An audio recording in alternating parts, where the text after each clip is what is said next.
Hello everyone, how are you doing? I would like to share a few real life incidents that will help to set the context for today's video discussion. The first incident goes like this. A 19-year-old boy walks up to his professor on emotional intelligence and says, "Ma'am, I don't want to live."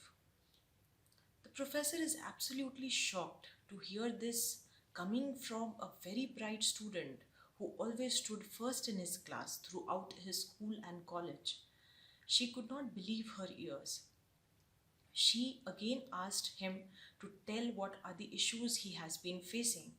And he tells all the details, all the emotional disturbance he has been facing in the last few months, the kind of emotional turmoil he had in his mind, and what are the issues that has been disturbing him all this while.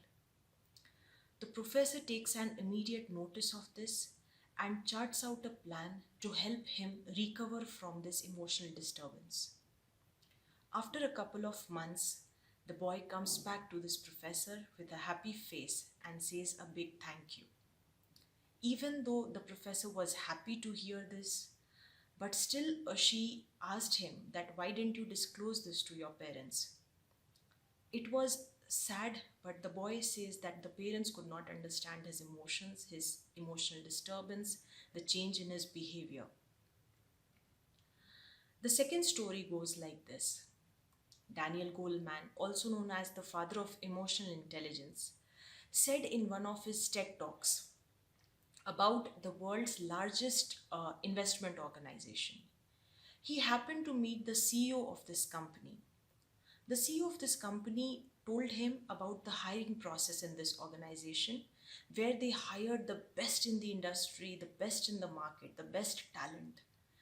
So, having such competent people in the organization, the CEO was puzzled that why do we have a bell curve for performance measurement? He shared this with Daniel Goleman and asked his suggestion on this. Daniel Goleman suggested the organization should prepare a competency model data analysis and share it with him. Once he got this data from the organization, he analyzed and came up with the conclusion that in companies where the employees are more or less good with their IQ, their technical skills, their cognitive skills, functional skills, domain skills, EQ, which is in emotional quotient, becomes twice as much as important. Thank you.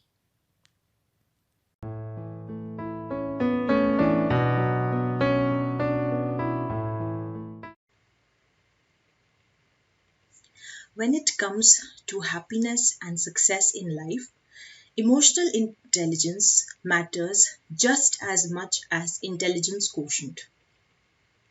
In today's session, let's learn how we can boost our emotional intelligence, build stronger relationships, and achieve our personal and professional goals. Hello, everyone, and welcome all of you in today's video discussion. I'm Revati Jha, and today I'll discuss emotional intelligence in a nutshell and its significance in today's virtual world. The term emotional intelligence has truly transformed the way companies are operating, keeping in mind the importance of emotional quotient over IQ, technical skills, and other cognitive skills.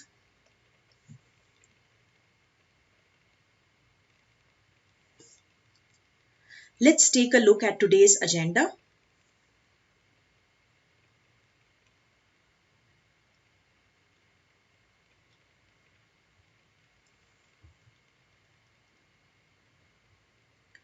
Latest news updates. As promised in my introduction video, I had shared with you that I'll discuss the top three trending stories with you on each of my videos. So I have brought these three stories for this video discussion. The first one goes like this.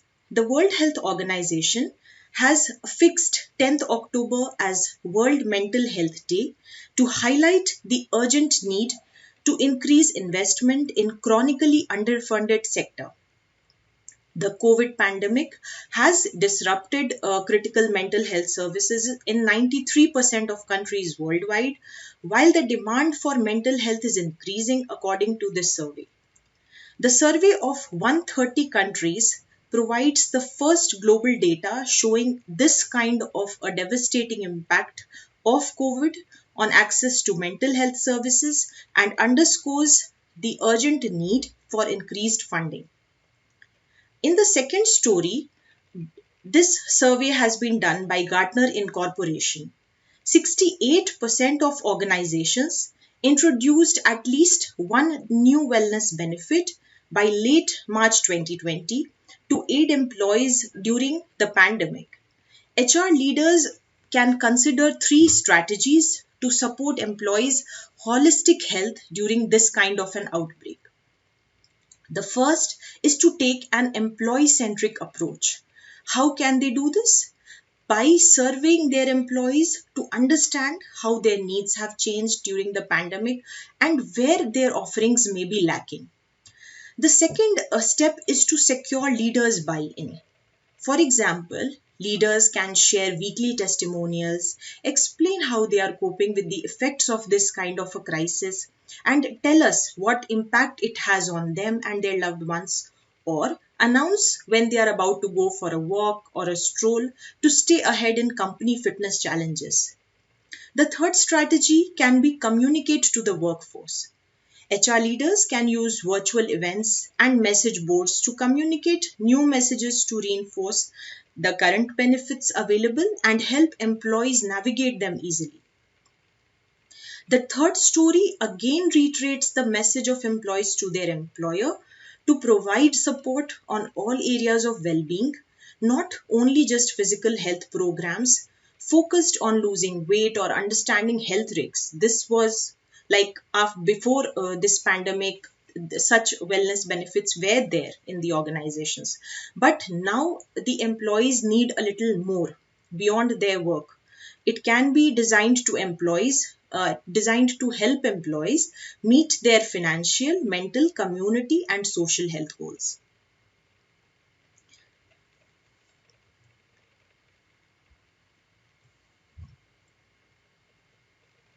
Next, we come to the brief introduction to emotional intelligence. Let's talk about this term, what this term means. In layman's terms, emotional intelligence, otherwise known as emotional quotient or EQ, is the ability to understand, use, and manage your own emotions in positive ways, to relieve stress, communicate effectively, empathize with others, overcome challenges, and diffuse conflict. Emotional intelligence helps you build stronger relationships, succeed at school and work, and achieve your career and personal goals. It can also help you connect with your feelings, turn intentions into action, and make informed decisions about what matters most to you.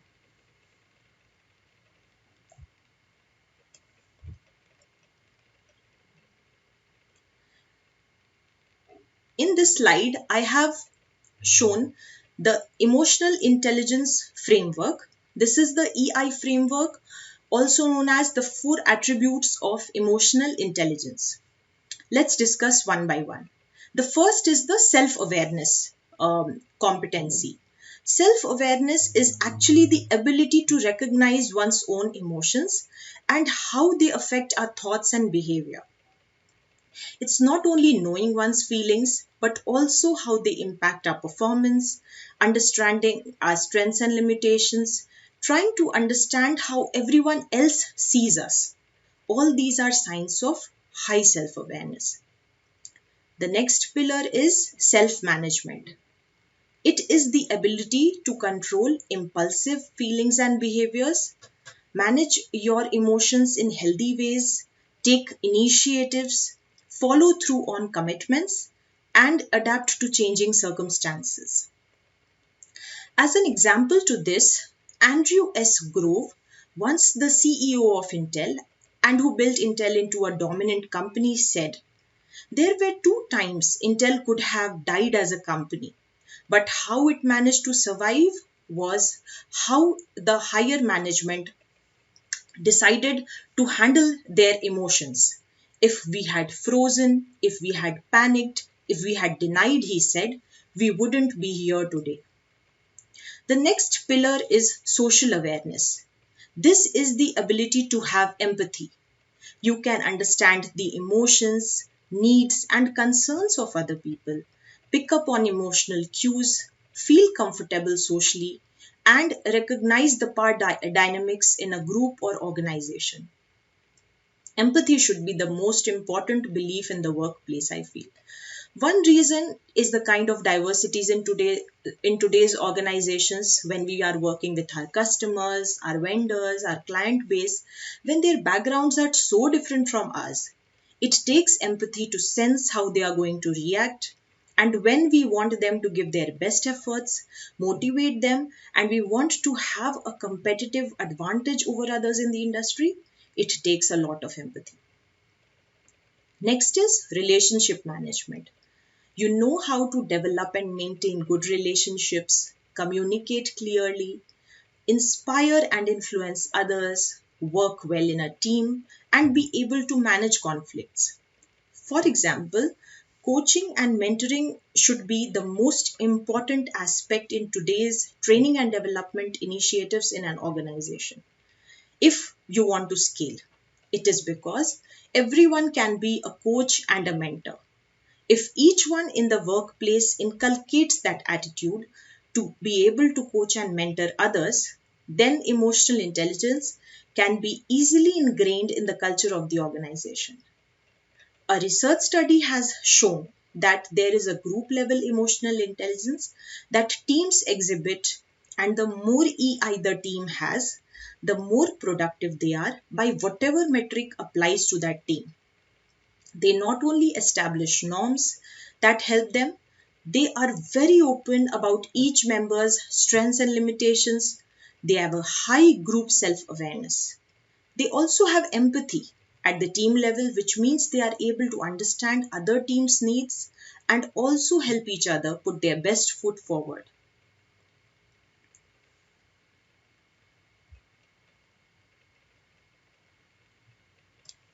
This is the iceberg phenomena of emotional intelligence.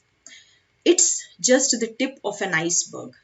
That phrase was ultimately what sunk the great Titanic. Just as the crew underestimated the size and significance of this iceberg below the surface, so can the importance of one's emotional intelligence seemingly be discounted until it's too late. So much emphasis has been placed on our technical abilities, skills, and intelligence. From a very, very young age, we are pushed to attain the highest grades and test scores in an effort to get ahead and be chosen amongst our peers as most qualified and capable. Our hard skills and abilities are important. However, they are just the tip of the iceberg. What lies below is actually quite a bit more critical in how successful we'll really be. If IQ is the tip of the iceberg, our emotional intelligence is the base. It's a topic and skill that's completely misunderstood. When you show up to a meeting, you are an iceberg. When you begin to speak, people start to form impressions of you very quickly. They may even conclude what your IQ or the tip or the visible part of the iceberg is based on these impressions. But what many initially overlook is the depth and breadth that lies underneath, which are your motivations, intentions, aspirations, determination, etc. These are the factors that set individuals aside and that ultimately results in a person's success. It is the bulk of the iceberg that is the most significant. It's what cannot always be seen but will make the greatest impact on those around us. Let's come to the last slide, the virtual emotional intelligence. I believe that in today's world we are increasingly disconnected. with virtual work environments. It will be the organizations that recognize the importance of human connection and emotional intelligence that will rise to the top.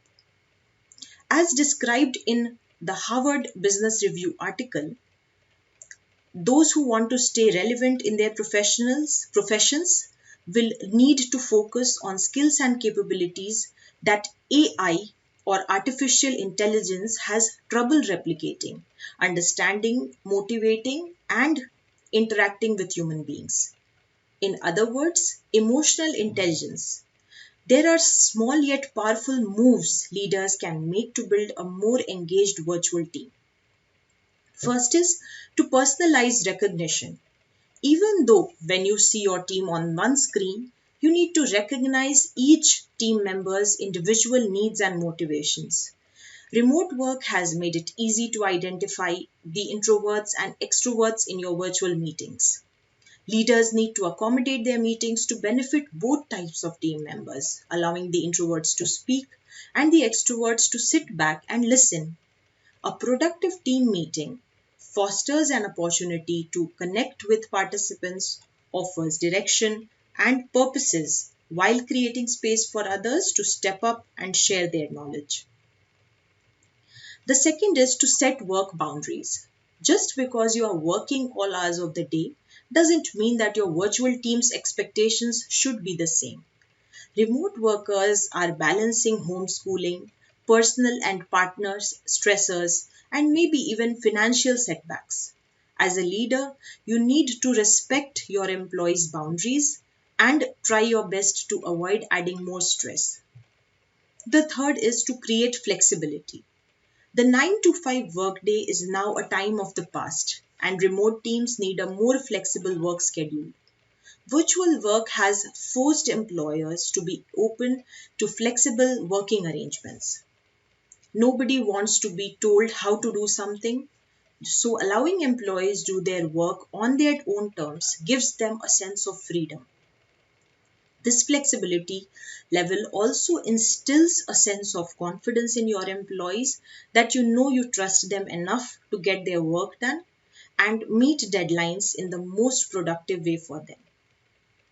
So, by these strategies, we can inculcate virtual emotional intelligence in today's demanding scenario.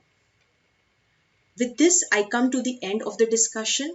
And for any questions that you may have, you can type into the comment section and I'll try my best to answer all your queries. Thanks a lot for this, for your time. I'm able to share some more inputs on various other topics related to human resources. Thank you.